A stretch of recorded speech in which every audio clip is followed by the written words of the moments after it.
Hello guys, तो आज की वीडियो बहुत ज़्यादा इम्पोर्टेंट होने वाली है और मेरे मन में एक ख्याल आया और एक सवाल आया छोटा सा कि हमारा जो म्यूज़िक सॉफ्टवेयर होता है और म्यूज़िक का कंप्यूटर होता है वो सिर्फ बड़े जो हैवी जो कंडेंसर माइक होते हैं उसे क्यों सपोर्ट करता है। मतलब जनरली देखा जाए तो हमारा अगर ईयरफोन होता है या लीड होता है जिसे आप लीड कहते हैं तो उसके अंदर भी एक माइक होता है, तो उसे भी एक्सेप्ट कर लेना चाहिए ना उस सॉफ्टवेयर या कंप्यूटर के अंदर और उस तरीके की क्लैरिटी आवाज़ निकालना चाहिए। तो ये सब क्यों नहीं होता जनरली, इसमें मैं ये बात करूँगा। ठीक है, तो देखिए गाइस, मैं इसमें सिंपल और आसान तरीके से आपको बताने वाला हूँ कि जो हमारा जो ईयरफोन होता है और माइक होता है, ठीक है, तो उसकी जो रेंज होती है वो बहुत छोटी होती है और वो खुद एक माइक बहुत छोटे तरीके से डिज़ाइन किया गया होता है ओनली फ़ोन के लिए। अब देखिए, जब अगर आप बोलेंगे, अगर अपने पास से अगर बोलेंगे, देखिए आपका हमेशा लीड हमेशा यहाँ पे रहता है।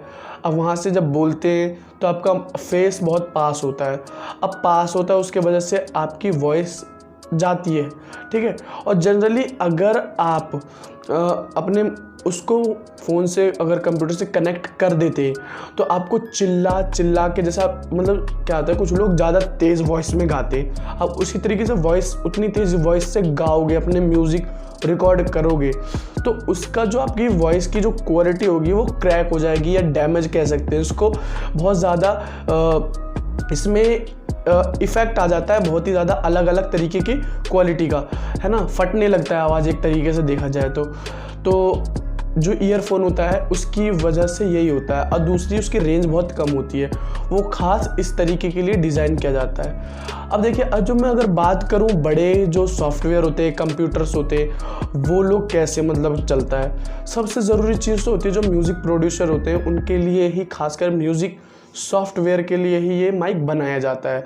अब जब ये बना दिया जाता है तो इसके साथ साथ इसके आगे एक पॉपअप फ़िल्टर भी लगा जाता है। मतलब अगर आप कोई म्यूज़िक रिकॉर्ड कर रहे हैं या गाना कोई गा रहे हैं तो साथ में आपकी जो मुंह से जो निकला हुआ हवा होता है, जो एयर होता है, वो आपकी म्यूज़िक लाइन के साथ मिक्स होकर ना आए, मतलब इस वजह से ही वो पॉपअप फ़िल्टर आगे लगाया जाता है। आपकी हवा उस तरफ रुक जाती है और आपकी जो वॉइस क्लैरिटी होती है वो माइक में रिकॉर्ड होती है।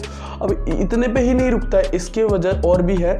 जैसे जो बड़े बड़े कंडेंसर माइक होते हैं उसके लिए एक प्रॉपर एक रूम या जगह बनाया जाता है जिसमें आपकी वॉइस अच्छे से सुनाई दिया जाए, है ना। और इसके लिए और काफ़ी इंस्ट्रूमेंट भी आते हैं जिसको हम कह देते हैं ऑडियो इंटरफेस, और ये बहुत सारे स्टैंड, इको फॉर्म होते हैं, फिल्टर्स होते हैं जो आपकी वॉइस क्लियरिटी को मेंटेन रखते हैं और आपकी जो प्रॉपर जो म्यूज़िक होता है उसको क्रैक नहीं होने देते।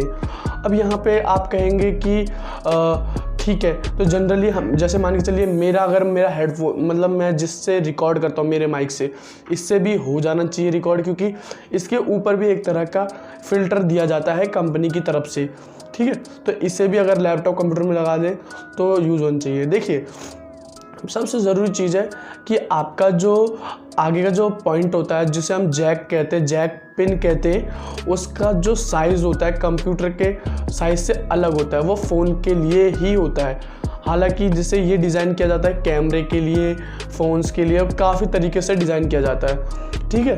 तो अगर आप उसमें जाए तो जनरली फ़ोन में होता है 3 mm तक पिन सपोर्ट करता है फ़ोन के अंदर, और कंप्यूटर में 3 mm से ज़्यादा का पिन सपोर्ट करता है। अगर आप सपोर्ट करवा भी देते हैं, मतलब थोड़े से ढीले तरीके से वो हो जाता है सपोर्ट, फिर भी आप इससे कितनी क्लैरिटी तक आप वॉइस कर सकते हैं।